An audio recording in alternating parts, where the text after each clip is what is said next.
where would you say things went wrong?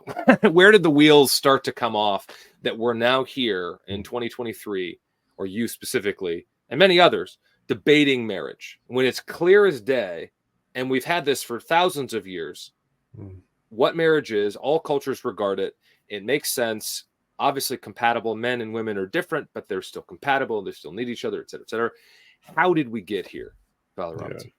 If we're looking at just the last 100 years, then there is a lot that's happened in terms of the liberalization of the church, Big C church, especially in England. The Church of England has been in rapid decline since the 1920s. So the last 100 years is an interesting period to look at, starting with the kind of softening of the church's teaching on contraception. So the Church of England said that contraception is a matter for the conscience of parents.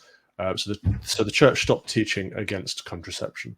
The liberalization of divorce and having a church and state that are intertwined. So we have an established church in this country where no-fault divorce has been accepted by the state, but also by the church, to the point that priests often remarry people who have living widows or widows, which of course is against the scriptures. Not all priests do. Some are traditionalists and say, look, if you're divorced, I can't remarry you if you have a living former spouse, because you're still technically married.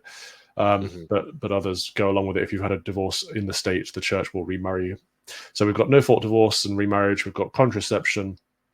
We've got the ordination of women, which was pushed through by the liberals, which has essentially flooded the church with liberals, in fact, and which just sends the church further and further into what is now in apostasy, in that they are blessing same-sex unions, something God has called abhorrent. They're asking him to bless, which instead of helping people learn about sin and repent of their sin, it's saying, no, we're going to affirm you in your sin.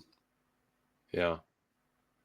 About when, so you mentioned contraception and then no-fault divorce, and then remarriage, and then female priests. When were those dates? Just kind of generally.